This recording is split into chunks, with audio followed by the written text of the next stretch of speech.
Assalamualaikum warahmatullahi wabarakatuh. Alhamdulillahi rabbil alamin. Allahumma shalli ala sayyidina Muhammad. Ya Allah, muliakan para jemaah musalla Uthmaniyah yang dirahmati Allah. Insyaallah sebagaimana biasa setiap ba'da maghrib, setiap malam Jumat kita membuka kitab fikih perbandingan mazhab Islam, khususnya memakai qawaid mazhab Imam Syafi'i dengan rujukan kitab Subulus Salam yang disusun oleh Imam San'ani, syarah daripada kitab Bulughul Maram oleh Ibnu Hajar Al-Asqalani. Mari sama-sama kita membacakan ulumul Quran. Dan Nabi Muhammad sallallahu alaihi wasallam, ya Rasulullah wa ala azwajihi wa alihi wa ahli al-baiti ajma'in wal awliya was salihin wal anbiya wal mursalin wal malaikatil muqarrabin wa li abaina wa li ummahatina wa li jaddina wa li jaddatina wa li asatidina li muallimina wa li masayikhina wa li jami'al muslimina wal muslimat والمؤمنين والمؤمنات الأحياء منهم والأموات. Khususan di sahibul mu'alif kitab Subulus Salam li Sayyid Imam Muhammad bin Ismail Al-Kahalabi As-San'ani wa bi syarh Bulughul Maram min jami' adillatil ahkam lil hafiz Syaikhul Abi Al-Fadl Ahmad bin Ali bin Muhammad bin Al-Hajar Al-Kanani Al-Asqalani Al-Qadiri wa nafa'ana bihima wal muslimina bi ulumihima wa bi ulumin jami'il ulama. Amin ya Allah. Ya Allah, ya Tuhan kami, berilah keberkahan kepada kami di dalam majelis ilmu ini, di dalam majelis kitab hadis, kitab fikih ini. Kiranya bermanfaat kepada kami, keluarga, anak maupun keturunan kami. Ya Allah, ya Tuhan kami, jauhkanlah kami, anak dan keluarga kami dari segala malapetaka, bencana, fitnah dunia maupun fitnah akhirat. Jauhkanlah kami dari segala kemurkaan-Mu karena kebodohan dan ketidaktahuan kami.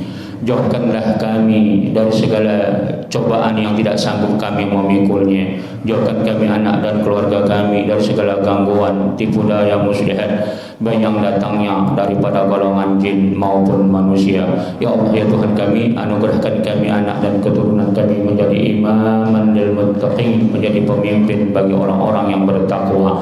Anugerahkanlah kami, anak dan keluarga kami, umur yang panjang lagi berkah, karuniailah kesehatan, kemajuan dan kesuksesan segala amal usaha yang kami lakukan. Tak lupa pula, ya Allah, ya Tuhan kami, berikan keberkahan kepada siapa saja yang telah pernah berbuat baik kepada kami.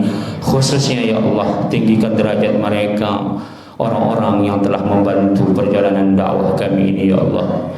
Kemudian kita doakan ada ibunda daripada jemaah kita, daripada Bapak Ramdhani Parera, itu ibundanya lagi sakit, Ibu Hajjah Sa'adah binti Binyum.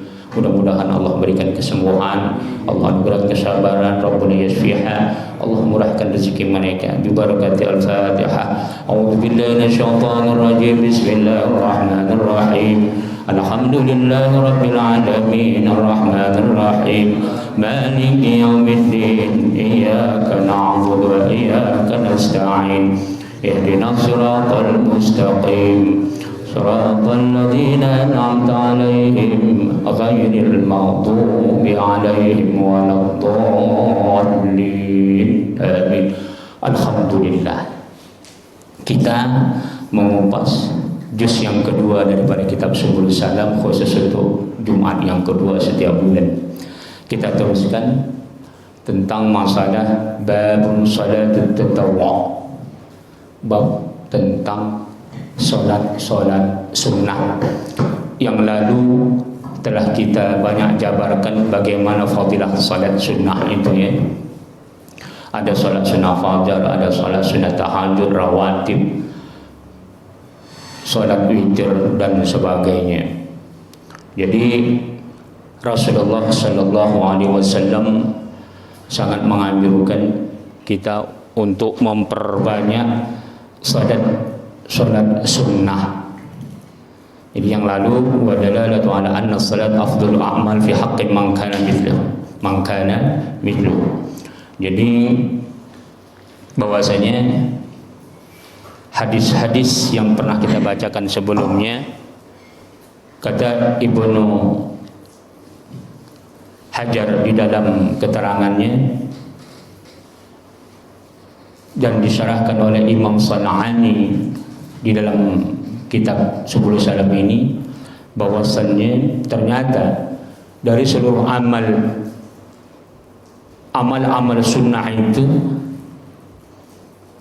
maupun amalan wajib, ternyata salat itu adalah afdhalul a'mal,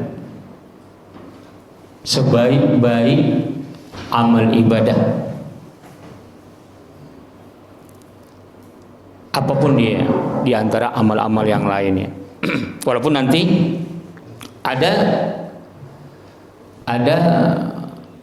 hadis yang mengatakan thalabul ilm, jadi itu ada perbedaan ya, thalabul ilm afdal minas shalah, menuntut ilmu lebih afdal daripada salat, daripada puasa, zakat, haji, bahkan jihad.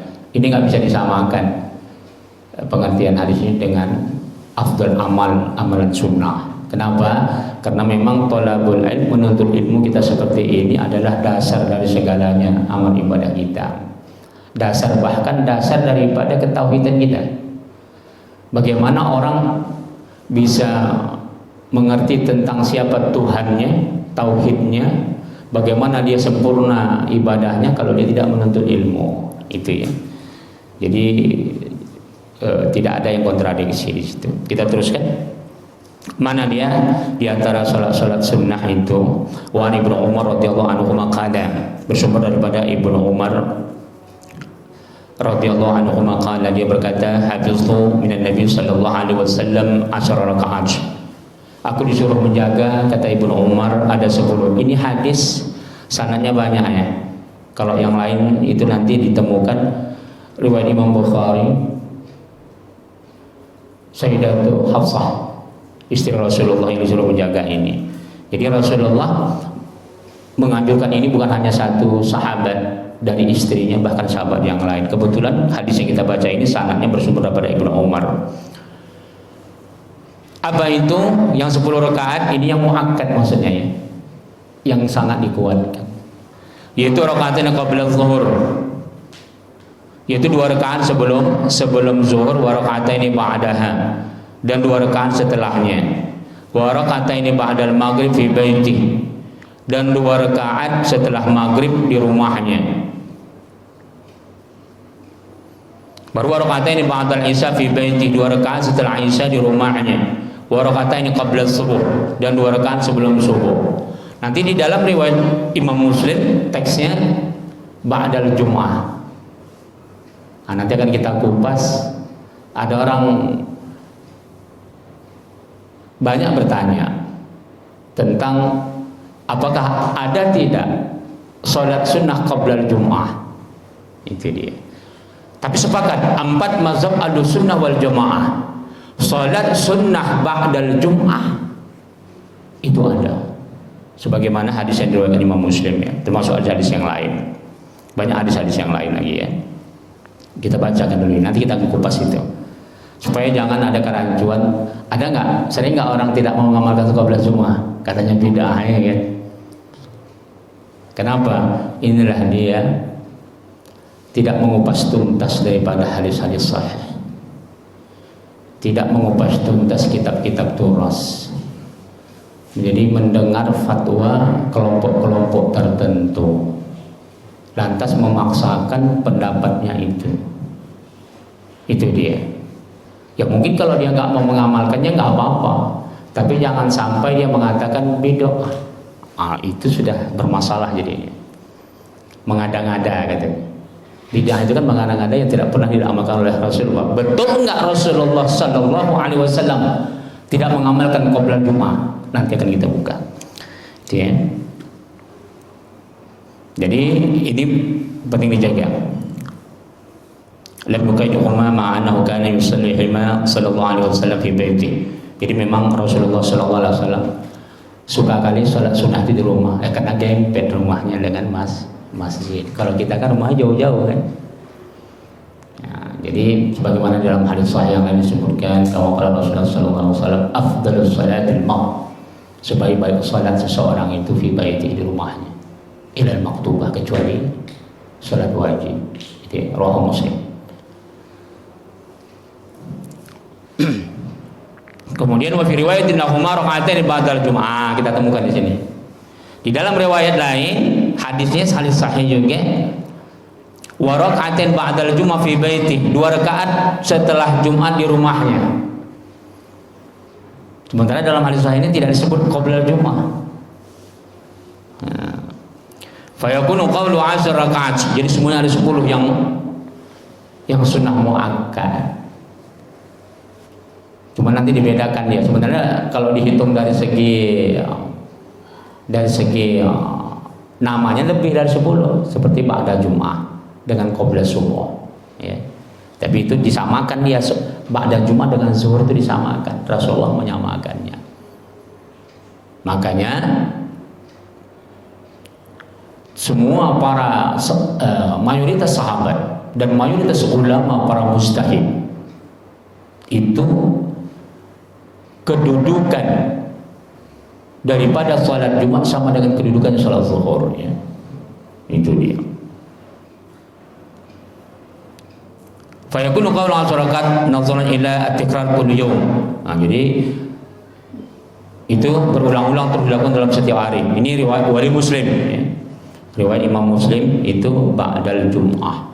Tadi kalau riwayat Imam Bukhari atau sanad yang lain itu qabla subuh, ya. Ai min hadis Ibnu Umar kana idza tala al-fajr la yusalli illa rak'atain khafifatain.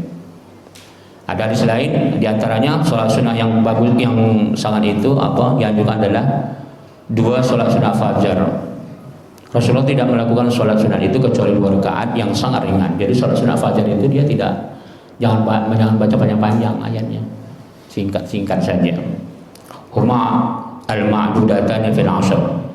Jadi itu katanya termasuk hitungan. Kedua, jumlah bilangan ba'da Jum'ah dengan qabla subuh itu termasuk satu hitungan. Nah, disatukan dia. Inna ma'afad lafz Muslim khafatuhuma wa annahu la yusalli ba'da tulu'ihi siwahuma wa takhfifuhuma matubali wa syafi wa ghairihima.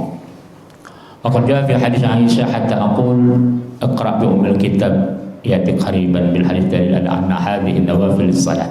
Waqad qila fi hikmati syar'iyyatiha anna dhalika liyakuna ma ba'da al-fardhah jabara lima farrata fiha min adabiha wa ma qablaha lidzalika wa yadkhulu fil fardhah wa qad insyaraha sadru lil-ityan bima aqbala qalbuhu ala fi'liha.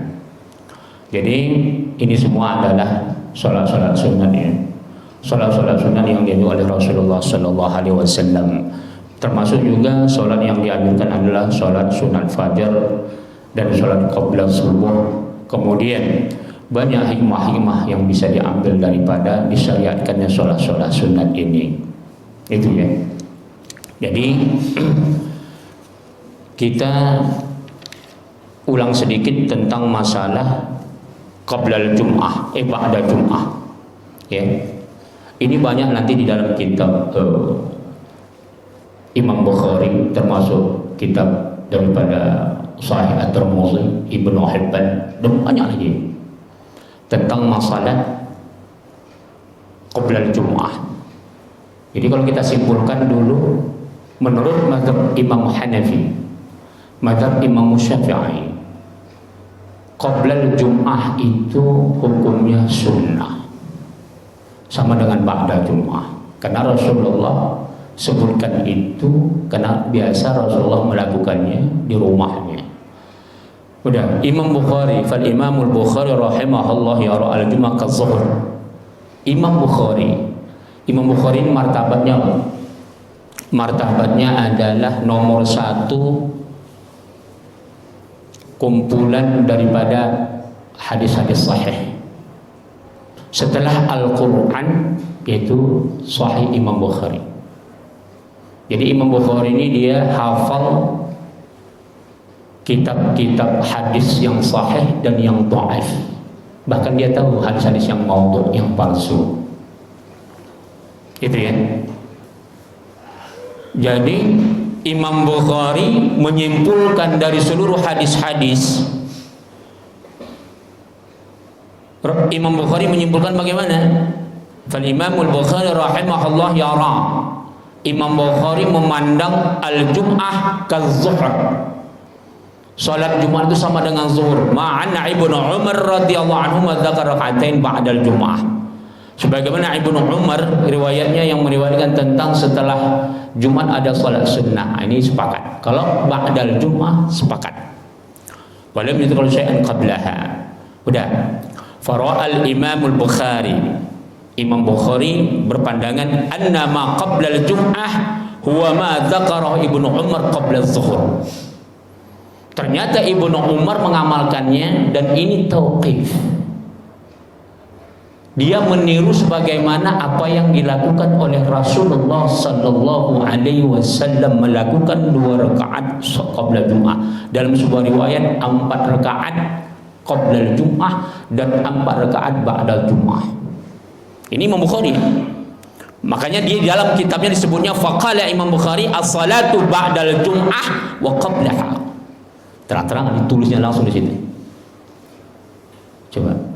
Jangan sampai hadis-hadis Imam Bukhari kita jadikan rujukan nomor 2 setelah Quran, tapi pernyataannya tentang mentarjih qoblal Jum'ah kita buang, ya. Jadi ini banyak. Memang Imam Ahmad, ya. Imam Ahmad karena dia hanya menemukan bahwasanya di situ hanya ba'da Jumat, sehingga Imam Ahmad mengatakan qabla Jumat tidak ada. Tapi bukan bid'ah. Karena dia hanya tekstual. Makanya kedudukan Imam Ahmad dari segi fikih itu tidak sama dengan kedudukan para mujtahid yang lain, terutama Imam Hanafi, Imam Malik dan Imam Syafi'i. Silahkan nanti baca dalam kitab Ikhtilaful Fuqaha Imam Tabari. Oke, kita nggak usah mengkritisi itunya dulu. Kita untuk menguatkan dalil tentang ini. Udah. Imam Ahmad bin Hanbal punya murid. Terus fatwa-fatwanya ditulis oleh anaknya, oleh murid-muridnya. Sekarang kita kenal di antara marja' yang kuat. Kitabnya yang primer itu adalah Ibnu Qudamah. 15 jilid. Kalau sekarang mungkin lebih kalau dicetak. 15 jilid. Udah. Ibnu Qudamah sendiri beliau tidak mendukung pernyataan mazhabnya. Ibnu Qudamah sendiri mengangkat hadis kana Nabi sallallahu alaihi wasallam yusalli qabla al-jum'ah. Ada hadisnya 2 riwayat oleh Ibnu Majah. Ibnu Qudamah itu kitabnya kita pelajari, Pak. Setiap malam hari-hari tertentu libur. Itu mazhab Ahmad bin Hanbal. Beliau mengangkat, beliau keluar dari pendapat imamnya, tapi Imam Ahmad bukan berarti mengatakan bid'ah. Dia kan tak temukan itu, belum temukannya ketika itu. Dia hanya mengumpulkan sesuai dengan riwayat yang dia dapat. Udah. Imam Malik memakruhkan qoblal Jum'ah apabila masuk zawal azan. Tapi tidak ada mengatakan bid'ah. Udah. Ibnu Abbas itu sahabat Rasulullah. Apa kata Ibnu Abbas? Kana Nabi sallallahu alaihi wasallam yarka qabla al-jum'ah arba'an la yafsulu fi shay'in min huma. Riwayat Ibnu Majah. Allah. Jadi kemarin ada yang tanya sama saya, Ustaz, apa memang ada qabla al-jum'ah? Dia langsung mengklaim, katanya apa? Saya dulu belajar di Indonesia, kiai-kiainya mengamalkan qabla al-jum'ah. Ternyata nggak ada itu dalilnya gitu. Ditanya sama saya, apakah ada sahabat mengamalkannya? Nggak usah kan sahabat, Rasulullah sallallahu alaihi wasallam mengamalkannya. Ibnu Abbas mengamalkannya. Udah. Ibnu Mas'ud radhiyallahu anhu kana yusalli qabla al-jum'ah wa ba'daha. Riwayat Tirmidzi. La ilaha illallah. Banyak sekali. Udah. Mazhab yang dulu di antara mazhab yang besar, di luar mazhab yang besar kita kenal Imam Al-Auza'i, Imam Ats-Tsuri. Udah. itu mensunnahkan qabla Jum'ah. Mayoritas ulama mujtahid semuanya mensunnahkan qabla Jum'ah. Justru pendapat yang tidak mengatakan tidak ada, itu tidak mengatakan bid'ah kalau di kalangan ulama mazhab, dan itu pun lemah. Karena mereka tidak temukan saja. Itu ya. Jadi termasuk Ibnu Mas'ud sahabat Rasulullah, termasuk Ibnu Umar. Ibnu Umar itu ahlul fatwa, martabat level pertama, urutan yang sekian, di bawah daripada Umar bin Khattab, di bawah Ali bin Abi Thalib, Sayyidatu Aisyah.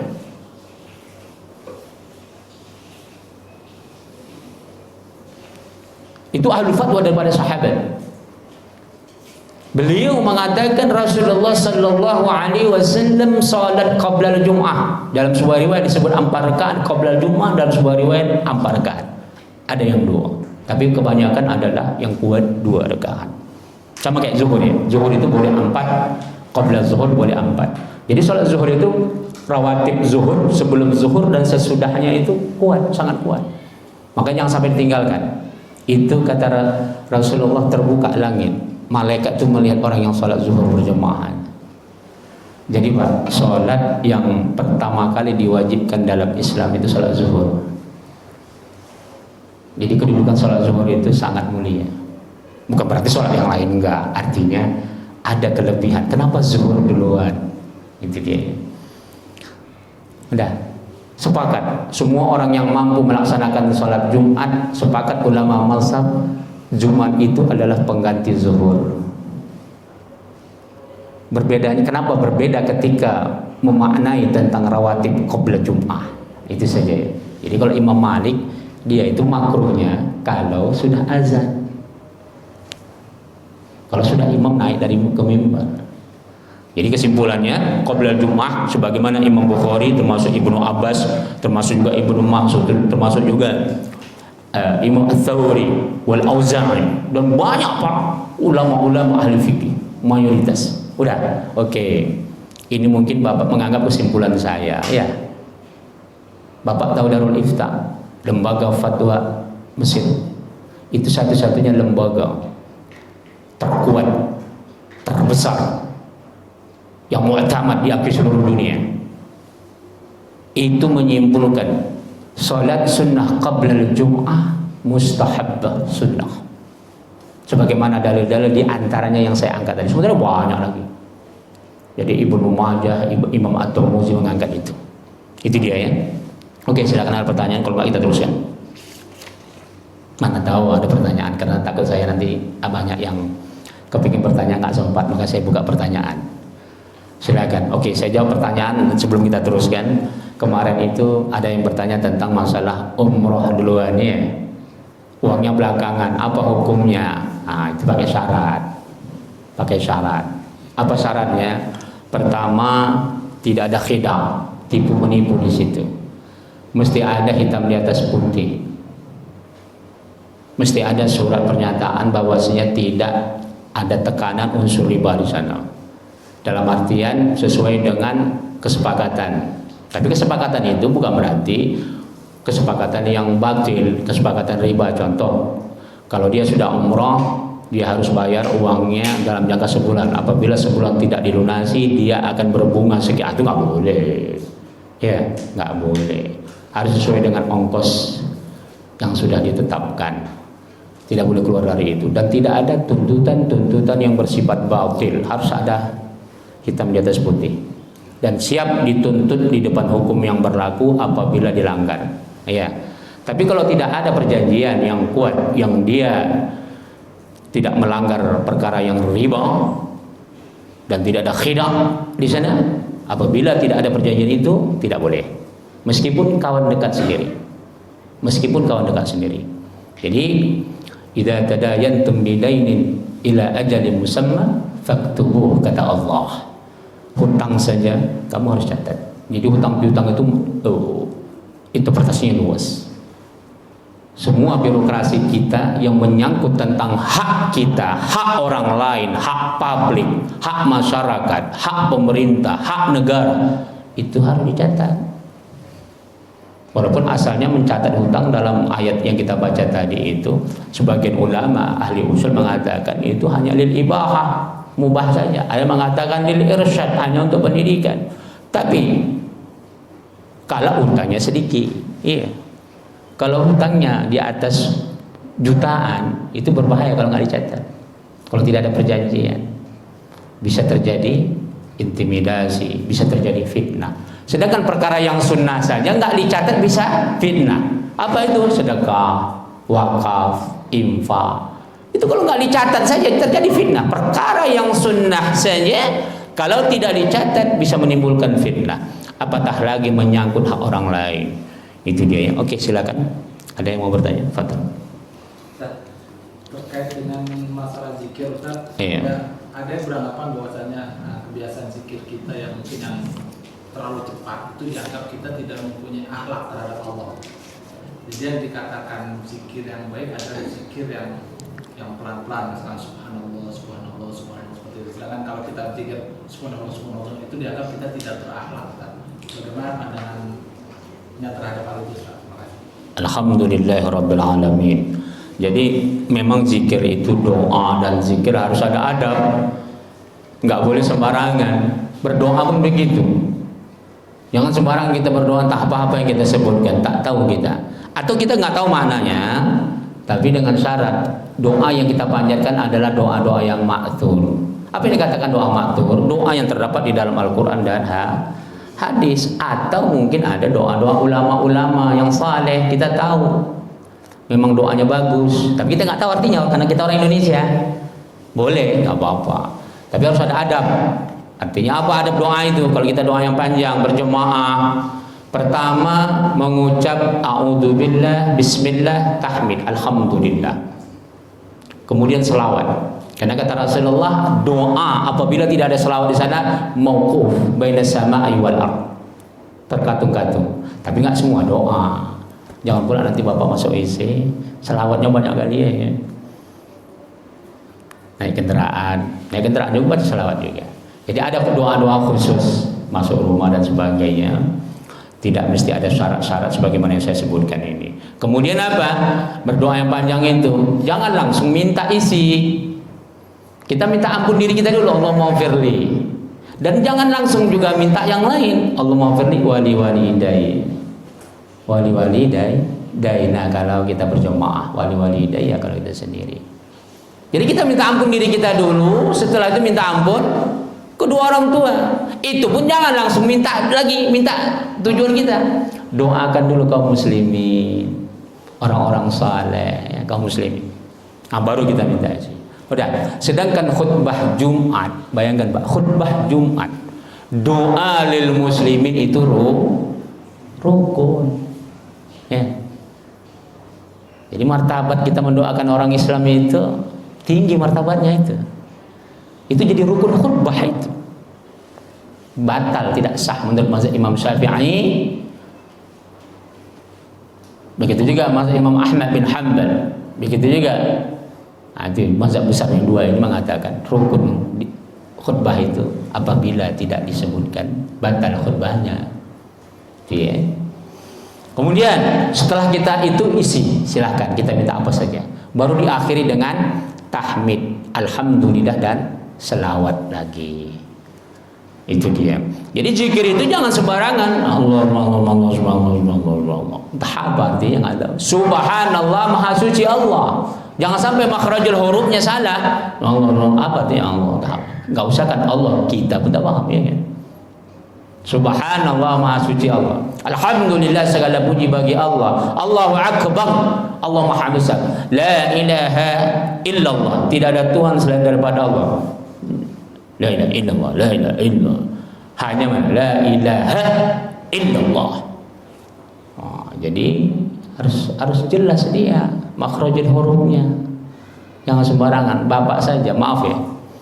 Budaya kita saja, budaya manusia, kita diundang nih Pak, nama kita sembarangan ditulis, sakit hati kita Pak. sembarangan nulis nama. Jadi jangan nganggap enteng bapak ngirim-ngirim undangan ya, terutama orang-orang yang terhormat, yang sembarangan, tersinggung itu. Walaupun bapak sudah mencari undangan itu tercetak, mohon maaf kalau ada kesalahan tulisan nama, itu nggak laku itu. Ini enggak. 20 tahun, 15 tahun, 7 tahun belajar sama gurunya, ngundang gurunya, namanya salah. La ilaha illallah. Tapi kalau nama yang lain tahu dia, nama rentenir tahu dia yang lengkap, nama tetangganya tahu dia. Itu bahaya itu. Bisa nama gurunya 7 tahun belajar nggak hafal dia.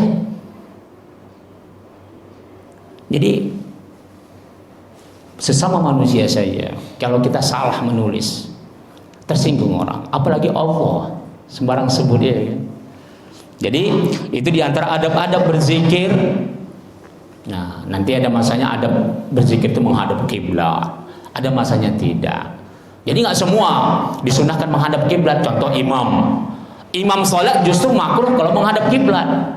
Jadi kalau kiblat kita ke sana, ketika habis salat, di dalam hadis saya disebutkan idza shalla aqbala alaina biwajhihi. Riwayat Bukhari. Ini hadis sahih. Apabila Rasulullah sallallahu setelah salat, dia palingkan wajahnya kemana? Kepada kami. Artinya gini ya, ngadapnya kemari gini ya. Yaj'alu yasari ilal mihrab. Jangan dia gini juga, di belakangnya apanya? Punggungnya kiblat. Tidak. Jadi separuh. Sebagian ke makmumnya. Imam Nawawi mensyarahkan hadis ini, yaj'alu ala yasarihi ilal mihrab. Makruh, besar makruhnya. Kalau imam berdoa, berzikir, berjemaah menghadap kiblat. Kalau berjemaah, gitu ya. Itu menunjukkan disunahkannya doa berjemaah itu. Sebagaimana Imam Bukhari meriwayatkan bersumber daripada Ibnu Abbas, termasuk juga Maula Ibnu Abbas. Itu terdapat dalam kitab Al-Mughni wa Syarhul Kabir. Bagaimana ini selalu saya ulang, tapi kebetulan di musola ini kayaknya belum ya. Di tempat-tempat lain selalu saya ulang bertahun-tahun.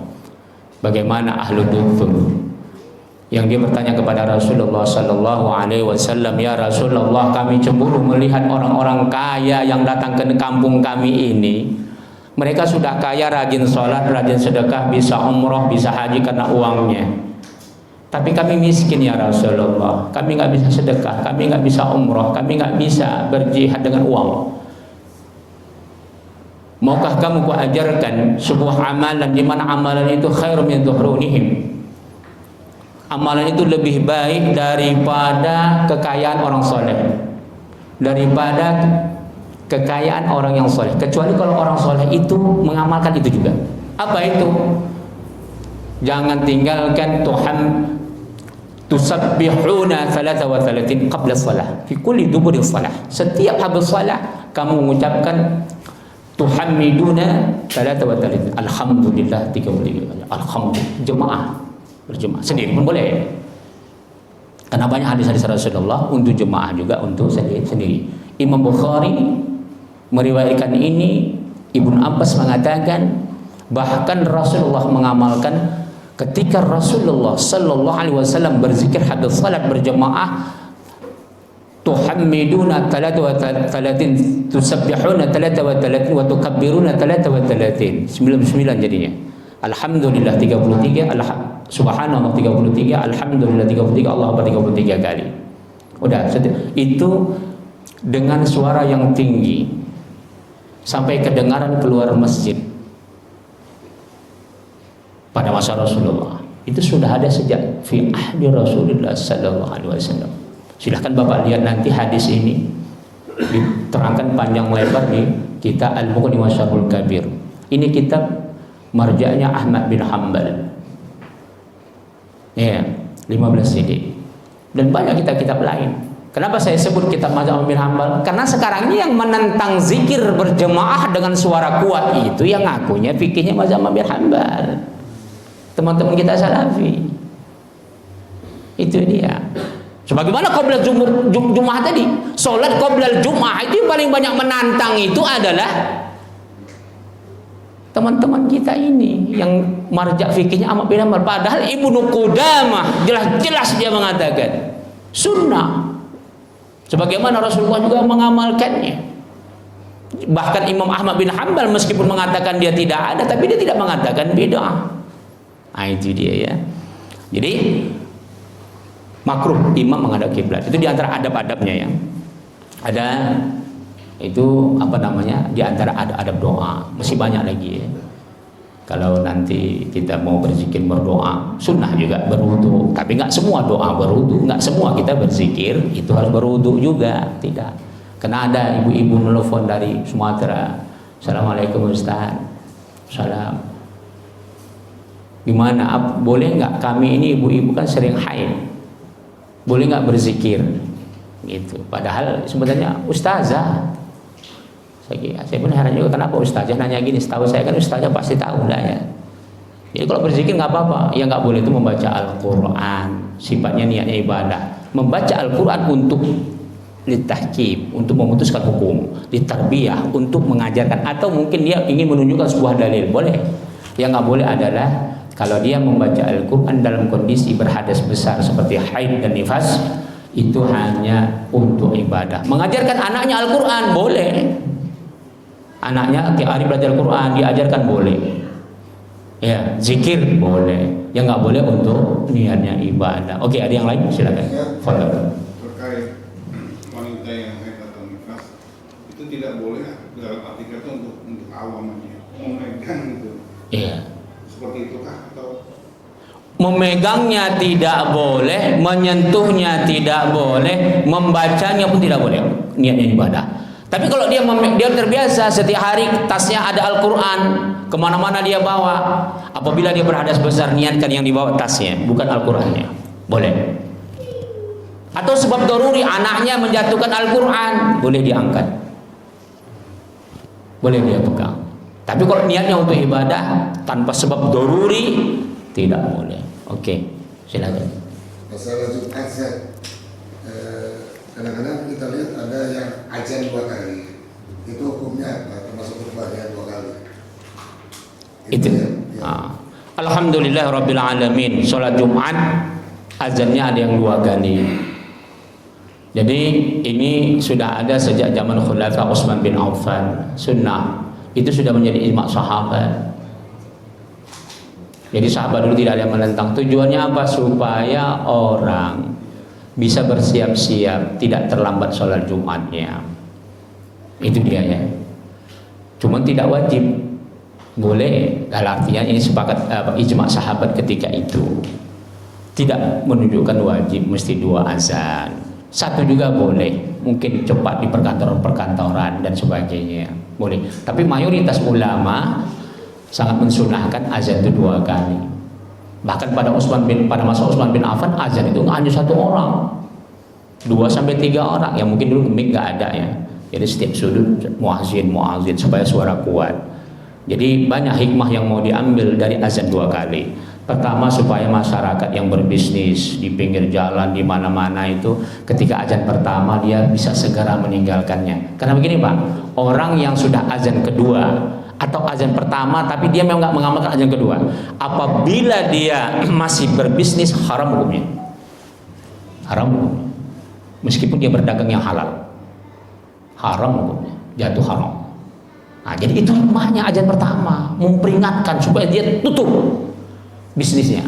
Jadi jangan heran nanti orang bisnis kenapa bangkrut, kenapa nggak berkah, kenapa nggak pernah maju, karena dia begitu, nggak pernah sholat Jumat, dianggapnya enteng, tunggu azan udah khutbah mau turun baru dia tutup dagangannya. Bahkan ada lebih parah lagi, nggak sholat Jumat dia, padahal dekat masjid. Itu saya lihat sendiri itu. Dekat masjid orang lain sholat dia nggak, dagangnya. La ilaha illallah. Jadi di antara perbuatan yang haram yang kita dagangkan halal, haram hukumnya. Perbuatan kita itu haram dan tidak berkah rezeki kita itu yang kita makan. Ketika kita berjualan sudah azan yang kedua, apalagi sampai tidak sholat. lebih parah lagi. Nah itu dia ya. Kemudian apa hukumnya khutbah yang kedua? Ini semua sepakat Ahlussunnah wal Jamaah kecuali Imam Hanafi. Kalau Imam Hanafi kalau sholat Jumat 2 khutbatain kecuali sholat Id. Nah itu dia ya. Jadi jangan diikutin pendapat yang sangat lemah. Khutbah itu dua khutbah. Itu rukun, 2 khutbatain. Dua khutbah. Jadi Imam Hanafi itu membolehkan khutbah 1 saja, sholat Id. Jadi kalau sholat Jumat itu beda, tidak sama dengan sholat Id. Sholat Jumat itu sholat wajib. Oke, silakan ada yang lain. Fadhal. Silakan. Ustaz, terkait dengan khutbah Jumat, ada masjid-masjid di daerah-daerah tertentu itu yang khutbah Jumatnya dengan bahasa Arab. Padahal kalau mereka dengan bahasa Arab itu kayaknya singkat, belum sampai 5 menit itu sudah selesai, Ustaz. Di sekitarnya itu kan ada juga lingkungan pabrik yang mereka itu keluarnya mungkin bisa telat. Jadi pada saat mereka datang, kadang-kadang itu sudah selesai ataupun lagi sholat. Gitu. Nah, hukum membaca khutbah dengan bahasa Arab di tengah pemukiman orang Indonesia gitu kan?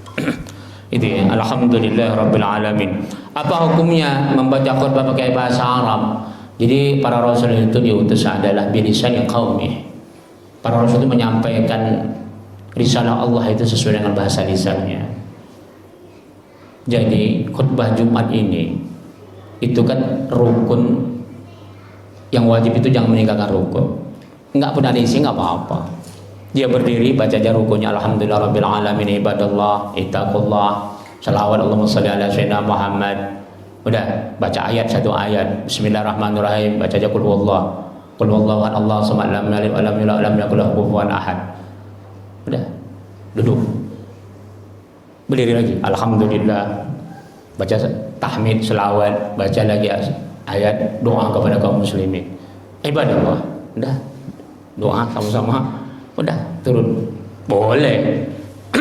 Udah, tapi inti daripada khutbah itu tujuannya adalah bagaimana umat bisa bertakwa. Bagaimana umat mau bertakwa kalau dia pakai bahasa Arab, yang dimana umat itu tidak pakai bahasa Arab. Kalau rukun khutbah itu adalah bagaimana mengajak takwa kepada umat, kalau dia pakai bahasa Arab semua, bagaimana bisa memahami? Jadi hukumnya makruh ya. Hukumnya makruh, tapi sah. Jadi begini, kemarin kita dialog, ada teman saya dosen di Riau. Dia sangat mangkel kali penceramah-penceramah yang keras. Jadi katanya apa, di sini khotib sekarang banyak kali yang begini begitu segala macam. Cocoknya katanya nggak usahlah panjang-panjang dan sebagainya kalau isinya nggak benar, mengajak kepada kekerasan dan sebagainya. Saya bilang begini, kalau susah mengatur khotib yang keras, yang panjang, saya bilang suruh saja nazir masjidnya bilang cukup baca rukun, turun duduk, sholat. Saya bilang baca rukun saja, nggak sampai 5 menit. Baca rukun 2 khutbah nggak sampai 5 menit, turun sholat, udah selesai. Itu guyon saya. Akhirnya baru dia menyanggap ini. Lumayan juga ini, bagus juga pendapat itu. Jadi mana tahu ada umpamanya penceramah-penceramah yang keras sekali dan sebagainya, umpama ya. Ya udah, baca rukun saja, suruh turun. Tapi jangan, nggak apa-apa, dengarin saja, ada hikmahnya. Jadi kita itu nggak usah memilih-milih siapapun yang menyampaikan, mau keras mau apa, dengar saja, nggak apa-apa, ada hikmahnya. Jangan kita takut, percayalah. Yang hak itu ada hak. Qulil haq. Katakan yang benar itu. Al-haqqu bilad, apa namanya? Yang hak itu pasti orang akan tahu. Yang batil itu pasti akan tahu. Jadi qul ja'al haqqa wa zahaqal batil innal batila kana zahuqa. Katakanlah yang batil itu pasti akan hancur. Dan itu akan tahu. Jadi perjalanan perbedaan pendapat ini bukan baru 1 hari. Dari sejak zaman Rasulullah bahkan sampai kiamat. Itu sudah fitrah. Jadi kita jangan pernah ada takut dengan penceramah-penceramah yang keras. Jangan takut. Kenapa? Apalagi kita, negara kita ini banyak ormas Islam. Banyak orang ketakutan, Ustaz kita takut sekarang ada aliran PKI, ada aliran ini sekuler, ada aliran Syiah. Saya bilang, kenapa takut? Apa yang ditakutkan? Bapak mau tahu, ormas Islam di Indonesia ini yang sudah berakar itu bukan hanya NU, Pak. Bukan hanya Muhammadiyah, ada Al-Wasliyah, ada Ittihadiyah, ada Matlabul Anwar, itu punya universitas, punya sekolah. Ini benteng umat. Jangan takut gitu-gituan. Jangan takut. Sudah berapa ratus tahun agama di Indonesia ini nggak bisa. Udah 1000 tahun lebih aliran Syiah. Coba di dunia, apa bisa mempengaruhi Ahlussunnah? Nggak bisa. Karena benteng umat seluruh dunia itu sudah ada. Apa yang kita takutkan di Indonesia ini? Makanya kalau pemerintah nggak usah takut-takut lah. Biarkan saja orang-orang radikal ceramah, nggak apa-apa. Jangan takut. Ormas kita sudah ada.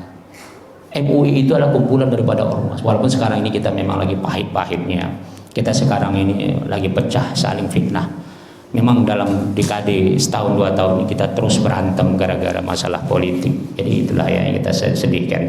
Tapi percayalah, Islam ini Allah yang jaga. Jadi jangan pernah kita takut. Selagi ada ormas Islam kita itu punya pendidikan. Setiap tahun melahirkan kader ulama, Pak. Kita, Pak, setiap ormas itu melahirkan anak didik kita sekolahkan Timur Tengah. Untuk satu negara saja di Mesir dulu masa saya 6.000 orang. Itu Mesir saja, belum lagi di Lebanon, belum lagi Syria dan sebagainya. Jadi nggak usah takut. Ormas Islam itu besar dan bisa mengalah, apalagi NU, Nahdlatul Ulama, Muhammadiyah 400 lebih daripada universitasnya, walaupun memang turusnya lemah. Iya, turusnya lemah. Tapi kita jangan takut. Di Indonesia ini selagi ada ormas Islam, insya Allah tidak akan bisa hilang petunjuk-petunjuk Ahlussunnah wal Jamaah. Oke, silakan ada yang lain. Udah aja dulu. Udah ya. Al-Fatihah. A'udzu billahi minasyaitonir rajim. Bismillahirrahmanirrahim. Alhamdulillahi rabbil alamin. Arrahmanir rahim. Maliki yaumiddin. Iyyaka na'budu wa iyyaka nasta'in. Ihdinas siratal mustaqim.